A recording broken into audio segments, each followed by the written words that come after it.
নমস্কার বন্ধুরা, S bird house চ্যানেলে সবাইকে নমস্কার। আজকের আমার লাভ বার্ডের কিছু প্রোগ্রেস দেখাবো। এটা আমার হচ্ছে লুটিনো ফিশার অফলাইন। এই সরি বলা ভুল হচ্ছে, এটা লুটিনো ফিশার আছে, অফলাইন না, বলা ভুল হয়ে গেছে। এর প্রোগ্রেস দেখাবো। প্রোগ্রেস হলো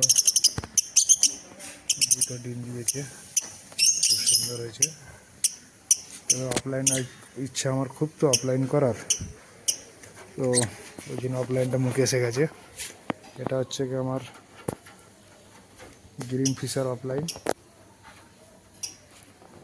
দেখতে পাচ্ছেন বন্ধুরা, মার্কিংটা কত সুন্দর, হেড কোয়ালিটি পুরো বাঁধানোর মতো,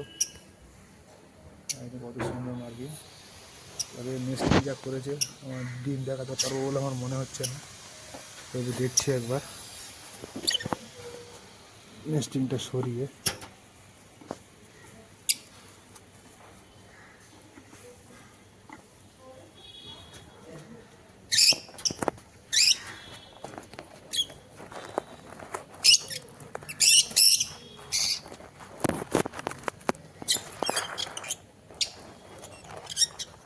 3টে না 4টে ডিম পেড়েছে। এরপরে আছে ওপরে ওই লুটিনো ফিশারের ডিম চেলেছিলাম, তার বাচ্চা নিয়েছে, রোজি পাখির কাছে দিয়েছিলাম, দেখি সে কিরম করেছে বাচ্চাগুলো, এরকম সেলফিট করিয়েছে।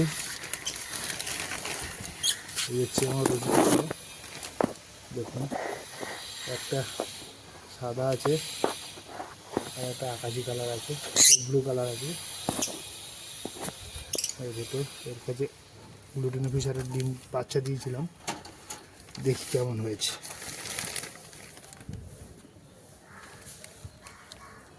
এই যে 3টে বাচ্চা আছে বন্ধুরা, এই যে 3টে বাচ্চা,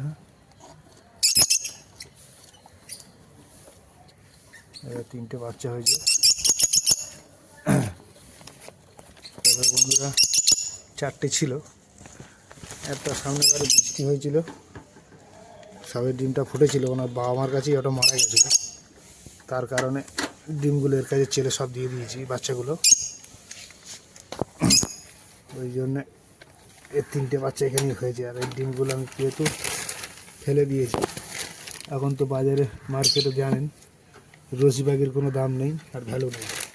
তবে রোজি এইটুকু বলতে পারেন যে ডিম বাচ্চা করার মাস্টার। সব পাখি পুষলে কী হবে, তবু রোজি পাখি 2-1 জোড়া রাখতে হয়, না রাখলে ডিম ফোটানো মুশকিল হয়ে যায়। তাহলে বন্ধুরা, আজকে ভিডিওটা এই পর্যন্ত। এর পরবর্তীকালে ডিম ফুটে বাচ্চা হলে আবার আপডেট দেবো। তবে চ্যানেলটা ভালো লাগলে সাবস্ক্রাইব করবেন, আর সবার আগে ভিডিওটা পাওয়ার জন্য নোটিফিকেশনটা অন করে রাখবেন।